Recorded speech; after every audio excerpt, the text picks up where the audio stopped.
안녕하십니까, 레필입니다. 7월 7일 두산 에너빌리티 보도록 하겠습니다. 증시 먼저 보겠습니다. 코스피 1.32% 상승했고요. 코스닥은 0.79% 상승했습니다.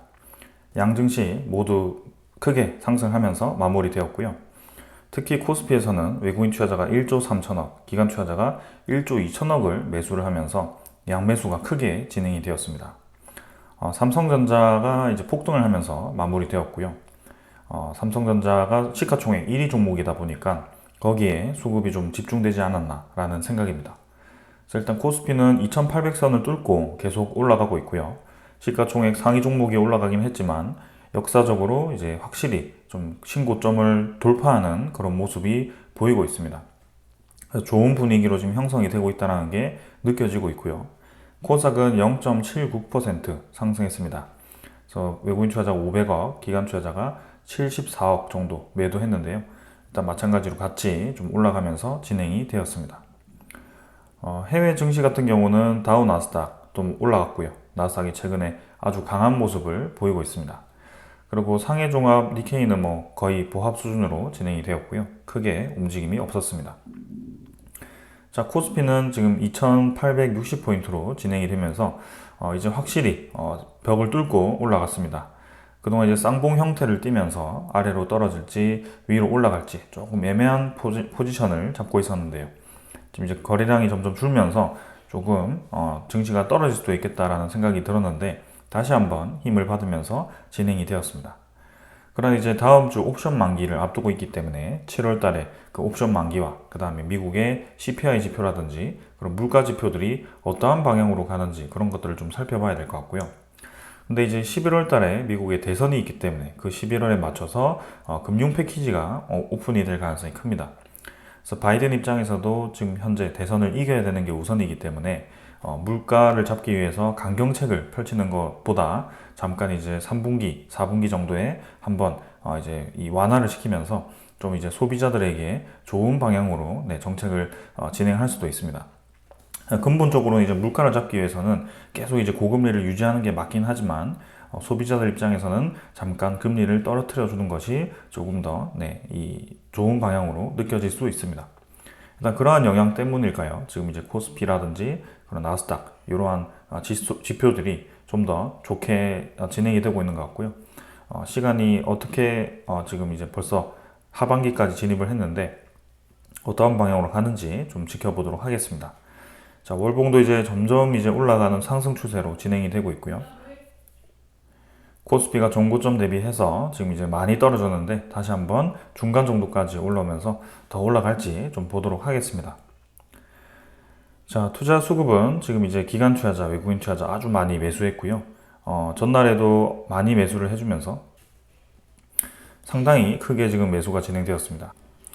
그래서 지금 기관 투자자는 사실 금융 투자 위주로의 매수가 집중되었고요. 외국인 투자자도 지금 마지막에 이렇게 매수가 집중했는데 다음 주에 또 어떤 방향으로 가는지 보겠습니다. 확실히 지금 이제 그런 이 MSCI 리밸런싱 이후에 나타나는 모습이다 보니까 조금 이제 만기에 맞게 좀 움직일 가능성도 있는데요. 어떻게 또 그 만기, 이제 MSCI 리밸런싱 다음에 있는 첫 만기이기 때문에 어떠한 방향으로 가는지 또 보도록 하겠습니다. 자, 일단 좋은 방향인 것은 확실해 보이거든요. 코스닥도 지금 이제 쌍바닥 이후에 한 번 더 바닥을 찍으면서 올라가주고 있습니다. 그래서 이평선들이 꼬이면서 조금 애매하게 지금 위치가 좀 되긴 했지만 최근에 이제 2차전지 종목들이 다시 살짝 올라가주면서 힘을 받고 있습니다. 그래서 이제는 확실하게 금리가 떨어지고 시장에 대한 성장성이 올라가고 그 다음에 이 유동자금이 풀리면서 투자자들이 이제 투자를 크게 하는 순간 2차전지 테마가 다시 힘을 받을 수도 있습니다. 그래서 그러한 것들을 우리는 생각을 해야 되고 일단 이 지표들은 천천히 좀 봐야 될 것 같습니다. 외국인 투자자, 기관 투자자는 특별하게 사실 움직임은 없었습니다. 그래서 외국인 투자자 500억 최근에는 이제 한 3일 정도 매수했는데요. 반대로 이제 기관 투자자 위주로의 매도가 진행이 되었습니다. 환율은 이제 1382원으로 진행이 되었고요. 0.5원 정도 올라가서 마무리가 되었습니다. 61선 딛고 점점 올라가는 분위기고요. 쌍고점에서 지금 이제 조금 쉬어가는 타이밍인데 환율이 더 올라갈지 아니면 이쯤 해서 떨어질지는 이제는 미국의 CPI 지표라든지 그런 물가 지표에 따라서 달라질 것 같습니다. 그래서 그 부분을 좀 체크를 하면서 기다려 보도록 하겠습니다. 확실히 1,400원으로 가더라도 이제는 정부 차원에서의 그런 대응이 있기 때문에 1,400원 이상 가기가 쉽지는 않아 보이고요. 네, 적절한 수준에서 지금 이 정도 유지하다가 마무리하지 않을까, 점점 떨어지지 않을까라는 생각이 듭니다. 그 다음에 지금 미국 국채 금리입니다. 채권 금리는 다시 좀 떨어져서 다행이고요. 1.5% 정도 떨어졌습니다. 그래서 잠깐 급등했던 국채 금리가 다시 4.5% 정도를 찍고 4.2%대로 진입을 했습니다. 그래서 4.27%까지 떨어졌고요. 1.5% 조정을 받으면서 이전에 떨어지던 그 조정받던 그 지점까지 다시 내려왔습니다. 그래서 지금 이제 국채 가격이 급등을 하니까 국채 금리가 떨어지는 것이고요. 점점 이제 시장이 정상화가 되어 가고 있습니다. 그래서 미국의 금리 인하가 점점 다가오고 있다라고도 볼 수가 있고요. 거기에 맞게 이런 시장들이 움직이고 있습니다. 그래서 우리는 그 상황에 이제 점점 다가오고 있기 때문에 지금 움직일 필요가 전혀 없고요. 오히려 이제 가지고 있는 거 수익 낼 수 있는 구간이 찾아왔기 때문에 천천히 접근하면 될 것 같습니다. 선물 지표는 뭐 지금 일요일이기 때문에 넘어가도록 하겠습니다. 원자재 가격은 국제유가 84.4달러, 그 다음에 천연가스가 2.3달러 정도로 비슷한 수준이고요. 천연가스가 최근에 조금 다시 내려가고 있습니다. 잠깐 급등했던 이 가격이 다시 떨어지고 있는데요. 일단은 어디까지 떨어질지는 사실 뭐 지켜봐야 될 것 같습니다. 그러나 확실하게 뭐 이전에 전쟁이 시작할 때처럼 급등을 하진 않고 있기 때문에 다행이라고 생각이 들고요. 원자재 가격이 뭐 크게 움직임은 없습니다. 채권 아까 확인했기 때문에 이제 넘어가도록 하고요. 오늘 이제 증시에 대한 부분들은 이 정도로 좀 설명하고 넘어가도록 하겠습니다. 자, 이제 다음 주에 있을 이제 뭐 그런 물가 지표들도 한번 체크를 해볼 거고요. 7월 옵션 만기 목요일까지 한번 증시에 대한 변동성을 좀 보도록 하겠습니다. 자, 오늘 여기까지 하고 종목으로 가겠습니다. 두산에너빌리티 보겠습니다. 90원 상승해서 0.46% 상승했고요. 19,540원으로 마무리가 되었습니다. 자, 오늘 이제 코스피가 많이 올라갔었는데요. 두산에너빌리티는 상승 하락을 또 반복을 하면서 진행이 되었고요. 한 4번 정도 반복을 하면서 결국에는 마지막에 좀 올라가면서 진행이 되었습니다. 시간의 거래는 크게 많지는 않았지만 평소보다는 조금 이제 힘이 붙었고요. 한 40원 정도 올라가서 19,580원으로 마무리가 되었습니다. 일단은 다음 주 이벤트들을 좀 봐야 될 것 같고요. 한 이틀 정도 반등을 하면서 이제는 연속적인 하락을 조금 끝내는 듯한 느낌입니다. 그러나 여전히 거래량은 360만 주 정도로 좀 줄어들어 있는 모습이기 때문에 거래가 조금 더 나올 수 있는 그런 상황이 만들어지면 좋을 것 같습니다. 자, 그래서 결국에는 고점 2번 찍고 저점 2번 찍는 형상으로 가고 있습니다. 그래서 제가 말씀드리는 이 의도적인 움직임들, 상승 하락을 반복시키는 움직임들이 다시 한번 이어지고 있고요. 곧 이제 여기서 자리를 만들다가 이제 양봉을 만들거나 할 수 있는 그런 이 움직임이 나올 수 있을 것 같습니다. 지금은 사실 음봉이 나올 수도 있는 자리라고도 볼 수 있겠지만 굳이 지금 음봉이 나올 만한 소식들은 없을 거라고 보는데요. 뭐 생각을 해본다면 체코 원전에 대한 그런 결정이 만약에 우리나라가 실패를 한다면 조금 더 실망 매물로 조정을 받을 수 있겠지만 저는 이제 성공의 확률이 좀 더 높다라고 생각하기 때문에 사실 좀 더라기보단 더 많이 높다라고 생각하기 때문에 좋은 방향으로 가지 않을까 싶습니다. 그래서 쌍바닥 그리는 형태로 진행이 되면서 위로 뻗어나간다면 상당히 좋은 그림이 될 것 같고요. 이번에 그런 소식과 함께 뻗어나간다면 22,000원은 쉽게 돌파를 하면서 이제 전고점을 노릴 수 있는 자리까지 가지 않을까라는 그런 생각을 해봅니다. 자, 그래서 차트는 이 정도로 좀 보고 넘어가도록 하겠습니다. 투자자 수급은 기관 투자자가 13만 8천 주를 매수했는데요. 그 중에 뭐 금융 투자가 36만 주까지 매수를 하면서 나머지 투자자들은 뭐 크게 매수 없었습니다. 그래서 투신이 10만 주 정도 매도했고요. 사모펀드가 9만 7천 주 매도, 연기금 투자자는 별로 매도가 없었습니다. 그래서 보통 이렇게 매수 매도가 계속 왔다 갔다 하는 그런 움직임이 아니었는데 최근에는 이제 좀 이 매수했다가 매도했다가를 반복하는 그런 모습이고요. 일단 기관 투자자는 뭐 사모펀드라든지 투신은 조금 매도에 힘을 주고 있습니다. 그다음 6월 19일에서 24일까지 매수를 집중했던 수급들이 매도를 하고 있기 때문에 사실 이때쯤에 만기에 맞춰서 매수가 들어왔고 그 물량을 뱉어내고 있다라고 저는 보여지고 있습니다. 그래서 사실 지금 두산에너빌리티의 이 가치에 대해서 그리고 프로젝트에 대한 뭐 실패 가능성 이런 것 때문에 기관 투자자가 매도하고 있다라고 보지는 않고 있습니다. 그리고 외국인 투자자도 마찬가지입니다. 일부분 이제 많이 들어왔던 물량이 어느 정도 이제 빠져나가고 있다. 차익 실현 물량으로 나오고 있다라고 보여지고요. 이전에 그러한 패턴들을 많이 보았죠. 그래서 이 만기 때마다 매수 매도가 반복되는 그런 움직임이 지속되었던 종목이기 때문에 이번에도 좀 그러한 유사한 움직임이 만들어지고 있다라고 보고 있고요. 그래서 7월 다음 주 목요일 정도까지 좀 이러한 움직임이 지지부진한 움직임이 이어지거나 아니면 그 전날, 그 전전날부터 좀 갑자기 상승을 하거나 이러한 상황이 만들어질 수도 있을 것 같습니다. 그래서 그 단가는 제가 알 수가 없기 때문에 어느 단가에 맞춰서 지금 움직이는지는 알 수가 없습니다. 그러나 그 단가를 맞추기 위한 작업들이 지금 좀 진행이 되고 있는 것 같다는 생각이 들고 있고요. 하루에도 계속 이 주가를 여러 번 흔들어 버리면서 꾸준한 그 가격대를 만들어내는 듯한 느낌입니다. 그래서 그 가격대를 한번 지금 19,000원, 500원 정도를 또 지지를 해주면서 올렸기 때문에 다음 주에는 2만원 위로 다시 주가를 밀어 올리면서 진행되지 않을까라는 그런 생각입니다. 자, 그래서 이 정도로 증시 차트 수급 확인했고요. 공매도 잔고도 한번 같이 살펴보도록 하겠습니다. 공매도 잔고는 47만 9천 주로 전날과 거의 유사했습니다. 한 만 주 정도 줄어서 진행이 되었고요. 큰 움직임 없었습니다. 그래서 최근에는 공매도 잔고를 보는 게 큰 의미가 없기 때문에 가볍게 넘어가도록 하겠습니다. 그 다음 대차 잔고도 같이 한번 살펴보도록 하겠습니다. 자, 대차 잔고는 최근에는 좀 줄어드는 듯한 모습인데요.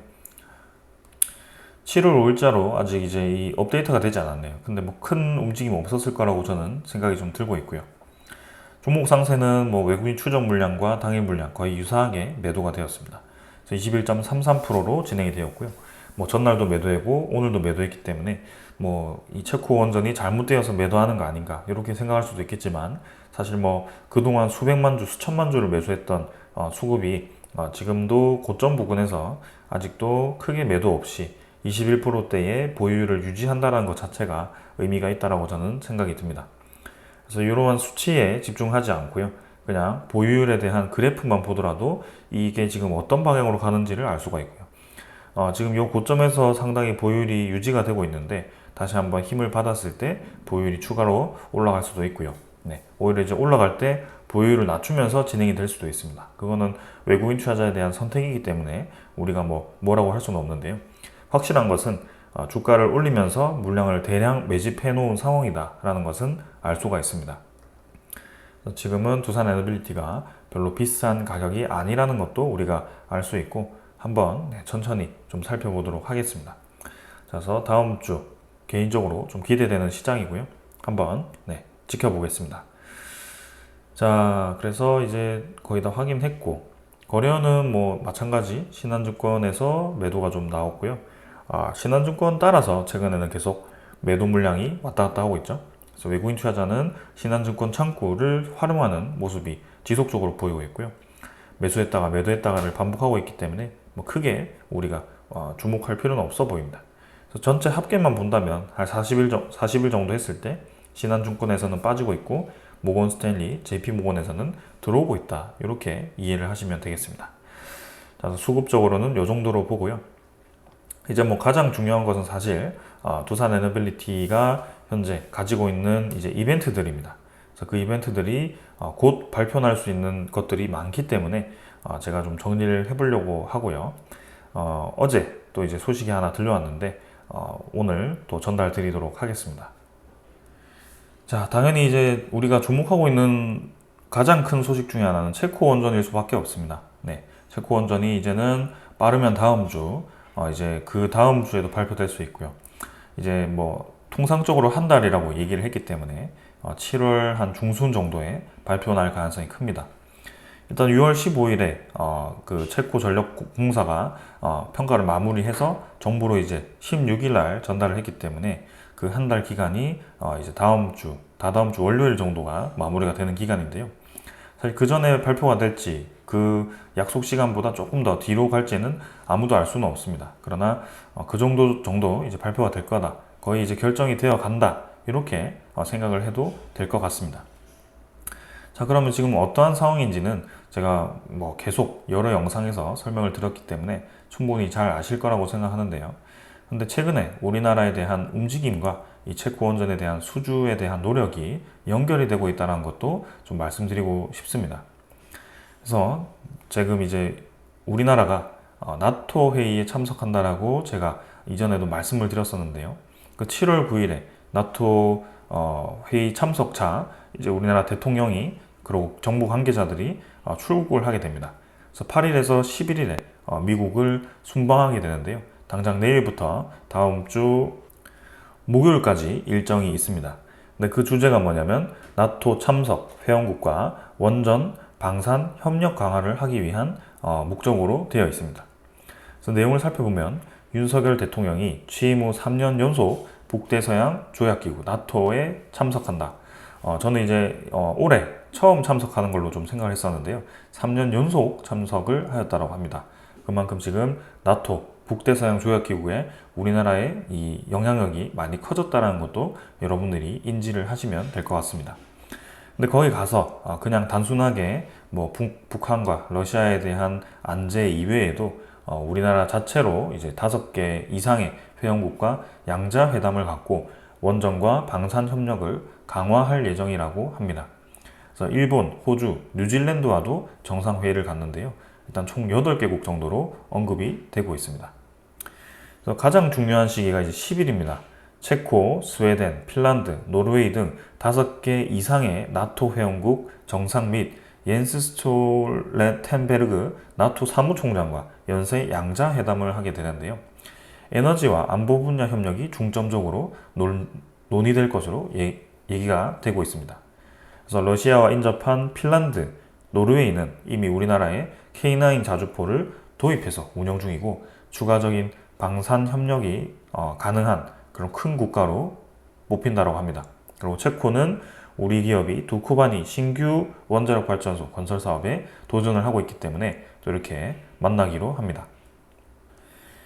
자, 그래서 여기서 보면 지금 가장 중요한 게 뭐죠? 체코, 스웨덴, 핀란드, 노르웨이 등 5개 이상의 나토 회원국입니다.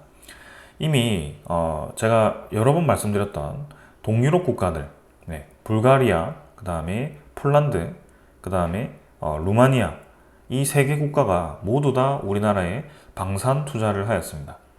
그리고 3 국가 모두 우리나라의 원전에 러브콜을 보내고 있습니다. 사실 폴란드 원전 같은 경우는 퐁트누프 원전이라고 해서 민간과 정부가 합작해서 진행되는 건데요. 이 퐁트누프 원전이 사실 지금 현재 폴란드 정부에서 조금 이제 사업이 애매해질 수도 있다는 소식이 들려왔지만 그게 뭐 무산이 되었다라는 소식 이후에 그 의결하는 자리에서 퐁트누프 원전이 완전히 동결이 되었다는 얘기는 없었습니다. 일단 그래서 저는 여전히 잘 진행되고 있다고 보고 있고 그렇게 동유럽 국가들이 우리나라 원전을 지금 좋게 생각하고 있다는 것도 보고 있습니다. 그 이외에 지금 이제 북유럽, 스웨덴, 핀란드, 노르웨이도 우리나라의 방산에 관심을 가지고 있는 상황입니다. 그래서 지금 서유럽을 제외한 동유럽, 북유럽 국가들이 대부분 지금 우리나라의 방산 관심을 가지고 있고요. 특히 러시아의 위협으로부터 대응하기 위해서 값비싼 서유럽들의 방산도 이제 구매를 몇 개를 하겠지만 사실 가성비가 좋은 우리나라의 방산을 구입할 수밖에 없는 그런 상황이거든요. 그래서 그러한 것들이 지금 체코로도 연결이 되지 않나라는 저는 생각이 들고 있고요. 이번 회담에서 당연히 체코와 우리나라 원전 협력에 대해서 또 얘기를 할 거고요. 거기에 추가로 이 방산 협력에 대해서도 얘기가 나올지 좀 기대가 됩니다. 그래서 말씀드렸던 것은 체코 이니셔티브라고 해서 지금 체코 주도적으로 해서 155mm 포탄을 우크라이나에 지원을 하는 정책을 펼치고 있는데요. 그게 지금 유럽, EU 내 국가, 여러 국가들이 같이 진행을 하고 있기 때문에 체코가 상당히 지금 우크라이나 지원에 강한 의지를 보이고 있다고 보셔도 될 것 같습니다. 그래서 그러한 의미에서 지금 유럽 내에 155mm 포탄을 우리나라처럼 많이 생산할 수 있는 국가가 없습니다, 사실. 그래서 러시아와 우리나라가 거의 세계 1위라고 보셔도 될 것 같고요. 그 이외의 국가들은 사실 이 전쟁이 이루어진 지 오래되었기 때문에 이 포탄 생산이라든지 그런 여러 가지 생산 능력들이 많이 떨어져 있는 상황입니다. 우리나라는 전쟁 국가이기 때문에 아직 이 155mm 포탄에 대해서 상당히 이제 많이 생산을 할 수 있는 능력이 있고요. 여기에 대해서 지금 우회적으로 수출을 하거나 좀 지원을 하고 있기 때문에 체코 입장에서도 우리나라의 이 생산 능력이 상당히 필요할 것 같습니다. 그래서 지금 겨우겨우 이제 유럽 국가들이 힘을 합쳐서 초반 분량을 지원을 하긴 했지만 체코의 목표 올해 하반기에도 추가 지원을 하기 위해서는 우리나라의 역량이 필요해 보이는데요. 그게 원전과 방산 능력이 교환이 될지 아니면 패키지로 수출을 하는 방향으로 될지 그런 것들도 좀 기대가 됩니다. 그리고 이제 프랑스 입장에서도 지금 이제 마크롱 대통령이 총선을 다시 조기 총선을 실시를 하면서 이제는 의회가 완전히 해산이 되었죠.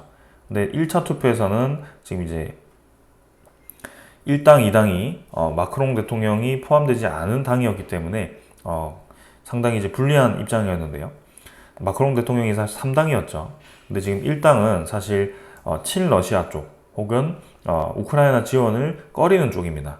그런데 이 1당이 지금 이제 과반을 차지하느냐 안 하느냐가 상당히 중요하긴 한데요.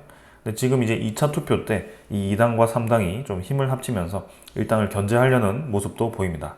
그 투표가 7월 7일 오늘 시작이 됩니다. 그래서 유럽 시간이기 때문에 우리나라보다 조금 이제 우리나라 한 저녁쯤 되면 프랑스가 투표를 시작할 것 같은데요.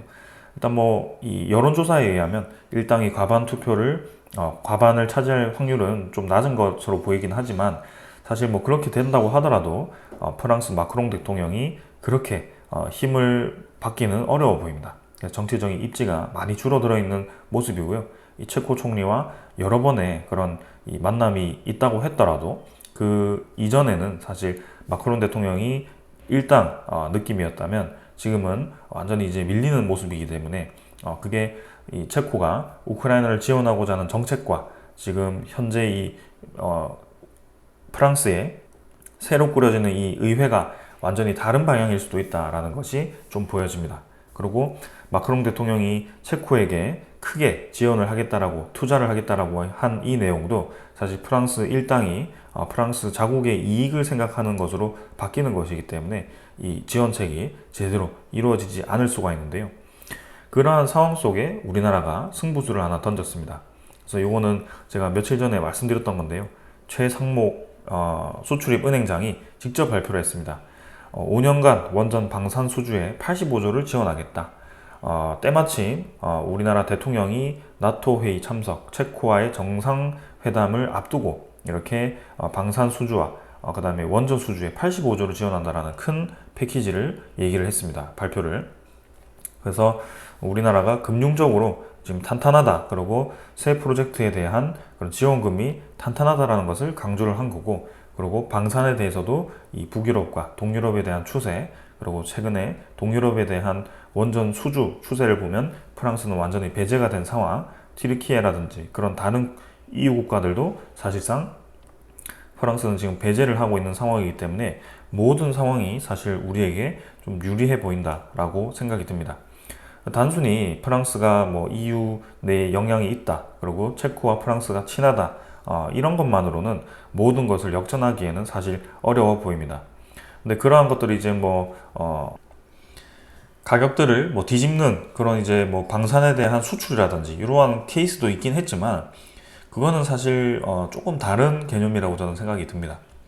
그래서 최근에 동유럽에 대한 추세가 어떠한 방향으로 가는지만 체크를 한다면 체코도 그 선택이 어떠한 선택을 할지 우리도 알 수가 있고요. 우리나라가 지금 금융 패키지라든지 방산에 대한 영향이 충분하다는 것을 강조를 하면 체코와의 그런 안보 방향과 일치하지 않나라는 생각입니다. 에너지 안보 입장에서도 우리나라에 대한 건설 역량, 그 다음에 온타임 온버짓을 또 한 번 강조를 한다면 프랑스와는 더 갭을 벌릴 수도 있는 그런 상황이고요. 이미 체코 이 내부에서도 우리나라가 조금 더 유리하다라는 그런 평가가 나오기 시작했습니다. 그래서 한 원전 업계 관계자가 프랑스와 한국이 소주 경합 중인데 체코 측은 정부와 수출입 은행 등의 지원을 받고 있는 점과 그다음에 건설 부문 원가 경쟁력과 적기 준공 능력 등으로 한국을 선호하고 있다.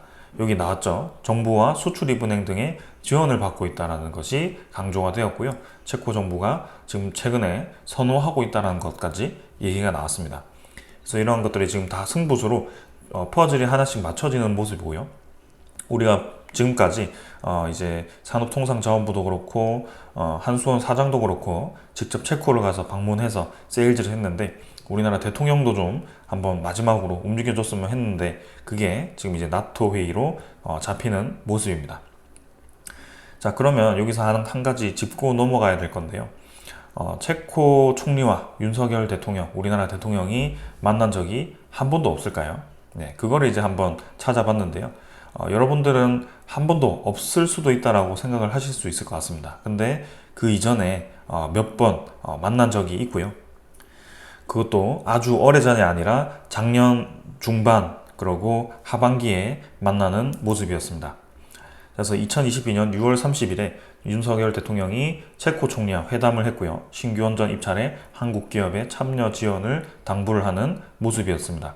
그래서 작년 1년 전에 2년 전이네요. 2년 전에 6월에 한번 대면을 하고 이렇게 한국 기업에 대한 참여를 확인을 했고요. 자, 여기서 중요한 내용이 또 있습니다. 양국 정상은 한국과 체코 양국이 원전뿐만이 아니죠. 전기차, 청정에너지를 포함한 다양한 분야에서 전략적 동반자 관계를 강화시키고 있다라는 것을 평가를 했고요. 실제로 우리 체코에 가보면 우리나라의 많은 제조 기업들이 위치를 해 있습니다. 특히 최근에 동유럽 국가에는 우리나라의 강점, 2차 전지 제조 공장들이 상당히 많고요. 이러한 것 때문에 동유럽 국가들이 우리나라를 계속 보고 있습니다. 그래서 피알라 총리는 양국 간 호혜적 협력이 전기차 배터리, 수소 등 미래 산업 분야로도 확대되기를 바란다라고 얘기가 나왔고요. 이러한 것들이 지금 두산 에너빌리티 입장에서도 두산 스코다 파워에 이제 이 수주를 하면 크게 투자를 해서 이제 무탄소 에너지를 직접 생산할 수 있도록 만들어 주겠다라고 약속을 하였습니다. 스코다 파워를 그렇게 키워주겠다라는데 체코 입장에서는 거절할 이유가 없고요. 그리고 두산의 전초 기지가 되는 것이기 때문에 이제 앞으로 체코 수주 이외에 뭐 폴란드라든지 북유럽 국가 수주라든지 그런 뭐 중앙아시아라든지 저쪽 동유럽 쪽에 또 추가 수주를 했을 때 이제는 완전히 체코 공장에서 찍어서 파는 그런 상황이 생기는 겁니다. 중동 쪽은 네 이제 사우디 쪽에 있고요. 우리 동남아시아 쪽은 베트남, 두산 비나 쪽이 있고요. 그러니까 두산 에너빌리티 입장에서는 상당히 좋은 흐름으로 가고 있고 체코 입장에서도 자기네의 그런 이제 이 자국 내 생산이기 때문에 GDP로도 잡히고 국가가 이제 성장을 하는 그런 상황이 만들어지는 것입니다.